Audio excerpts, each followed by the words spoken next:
Again, a Tuesday morning. Joining us this morning is Mr. Ken Boyer of Penn RV Center. Good morning, Ken. Good to see you, and thank you so much for bringing the sunshine this morning. You're welcome. Now, one thing you didn't escape was the frost, huh? Did not. It was rather frosty this morning, at least in our neck of the woods. Yeah. But the sunshine making you a happy camper. A happy camper, yes. Hey, speaking of happy campers, this is the time when people are realizing, hey, you know what? Summer's almost here. That's right. Got to make those summer plans, and camping certainly a part of that. Ken, again, before we get into what you guys are doing out there, kind of give us a recap of who you are and what goes on at Penn RV. Well, Penn RV is kind of a new company. We started just over 2 years ago up on Route 8, a couple miles south of town. I can't believe it's been that long. 2 years. It's been just 2 years and a month today, I believe it is. Wow. Actually, my wife and I opened up, and we put in a store, and so you have a place to shop around for some of the items that you need for camping. And then we started slow with a few travel trailers and fifth wheels, and at this point right now, we're just busting at the seams with more RVs coming in and a wider variety than we've ever had. Now, while you've operated the store for just over 2 years now, certainly you have had experience in this industry for many years, and the experience you bring to the table is quite immense. I mean, there's quite a history. I do have a history. Starting, it was just a few days after my 21st birthday. I can remember it quite well, and it was kind of exciting, at that time. And now that I'm 30, I've been at this almost make it 40 years. You crammed a lot of years into those 10, yes. Or those 9. So I have 40 years experience.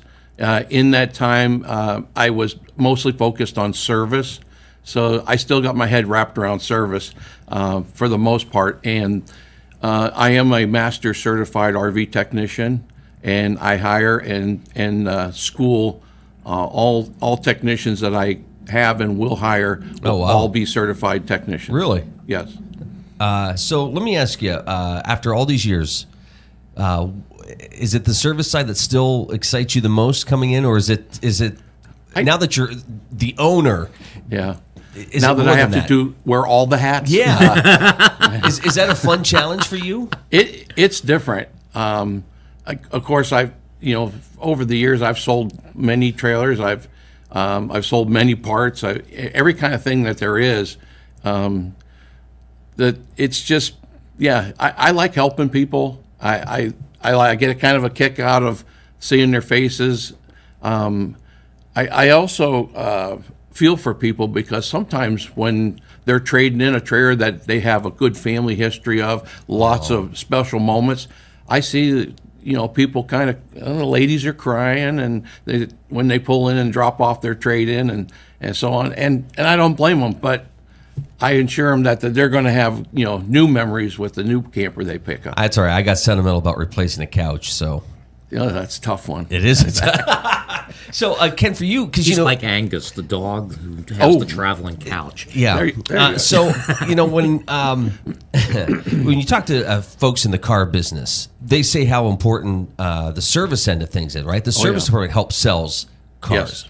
So I would imagine it's sort of the same with you. I mean, even though you've been a service guy, you probably have sold a lot just out of service. Oh yeah. If the service is what keeps the customer, there's no question about it. Your service team is the ones who prep the trailer for its initial use. So as good a job as they do is a good first impression to the customer when they pick up a new or used RV. Well, your customer service is very good too. Wasn't too long ago I stopped out one afternoon to kind of look around at some of the new items that you had out in the lot.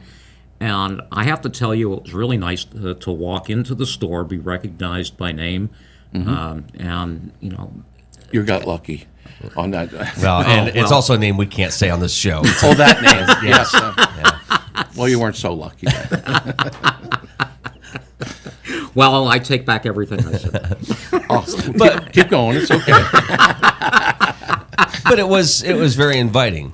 It is. It's very inviting, and the atmosphere is extremely friendly. I mean, when folks check in with you to find out how you're doing, what you need, and offer the kind of advice you do, it's no wonder people would want to come back. Yeah, we try to keep it, very open atmosphere, very friendly. Trying desperately to remember people's names.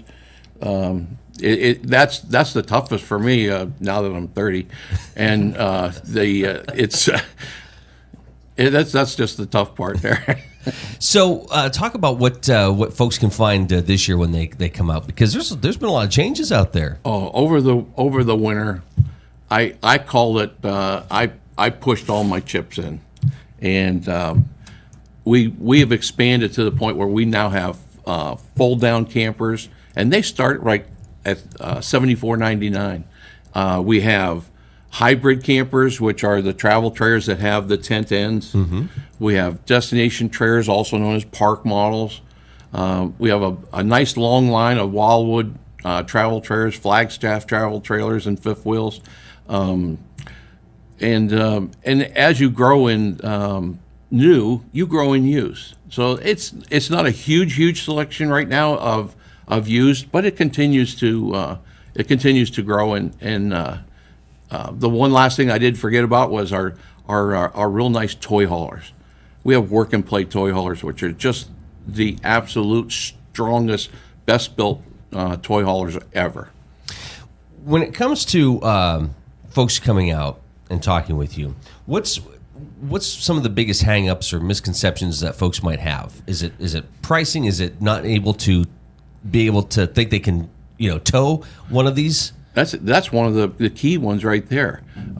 People think that you need a huge truck or something like that to tow an RV. The case really is just matching out an RV to what your tow vehicle is. So let's say you have the common family minivan or a small SUV or a crossover vehicle. We have a camper for all of those. Okay. One type or another. But we also make sure that you're not going to leave there with the too much trailer. That's just a big plain no-no, of course, a big liability, and what I call the tail wagging the dog. And we can't have that, people having problems with too much trailer. But there is something for everybody, and it's just a matter of adapting to the tow vehicle you have.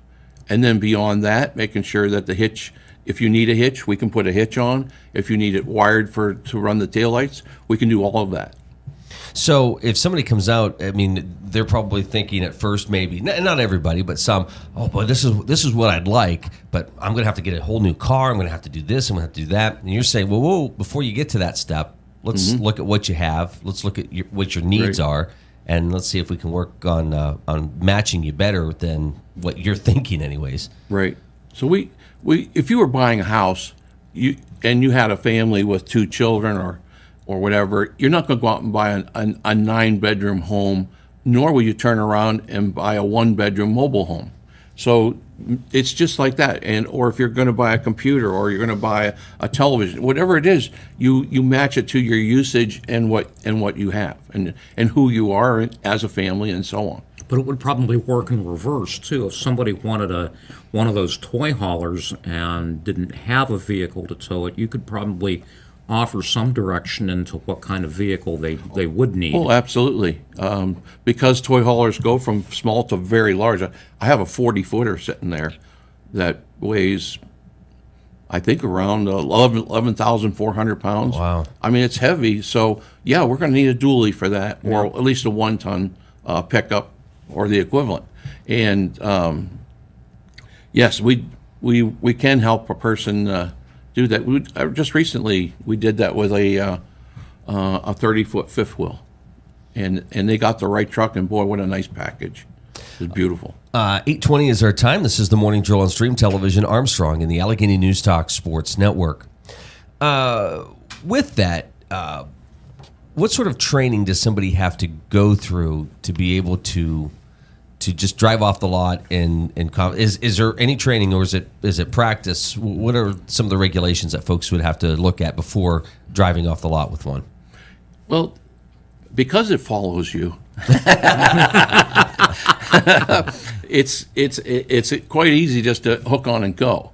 But where people usually need the help is backing in.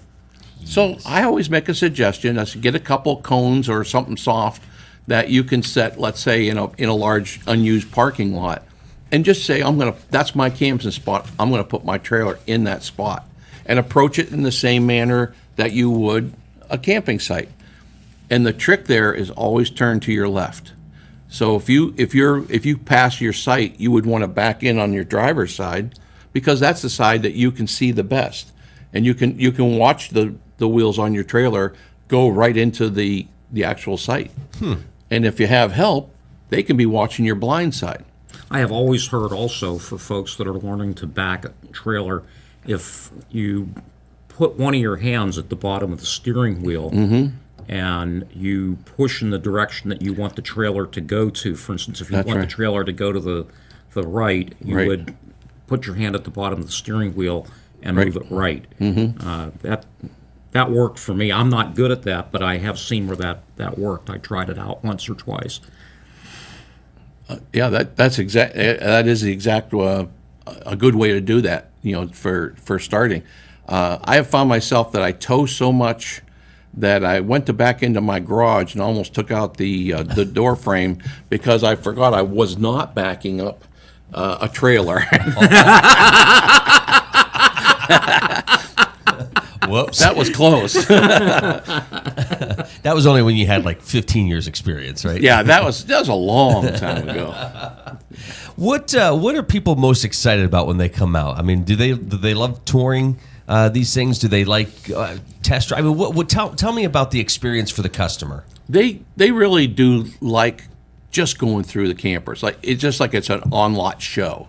Because and that's the reason I have variety. That's well said. Yeah, because it is a show, isn't it? Basically. Yeah. But unfortunately, it becomes confusion, because once you get up to around number 8 or number 15 or even number 25, you're like, what the heck did I just see? And then of course, with multiple brands, you get multiple, or actually duplicates in multiple brands, and this really, it does add into the confusion.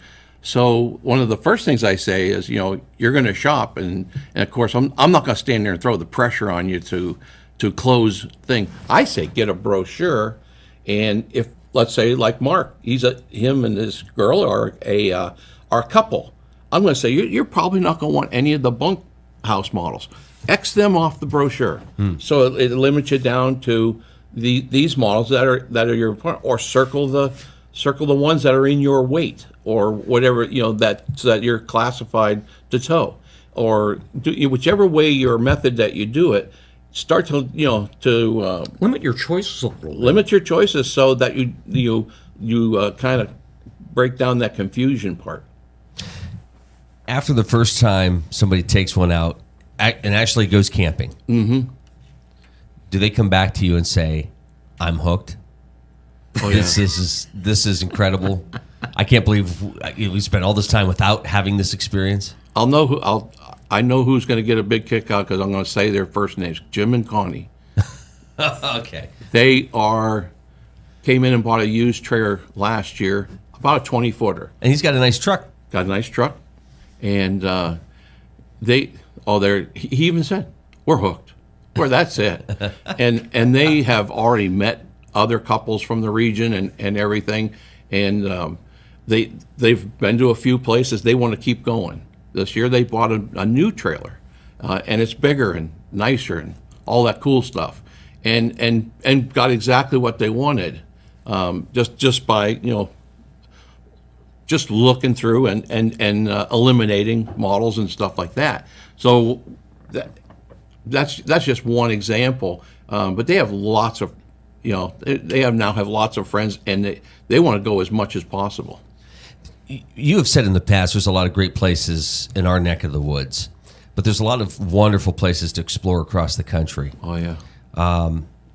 Is that something, again, where folks can come in and sit with you and say, okay, Ken, this is what we're going with. We want that big family vacation. Maybe we're going to spend the summer traveling the country, right. or maybe we're going to spend a month or 2 weeks.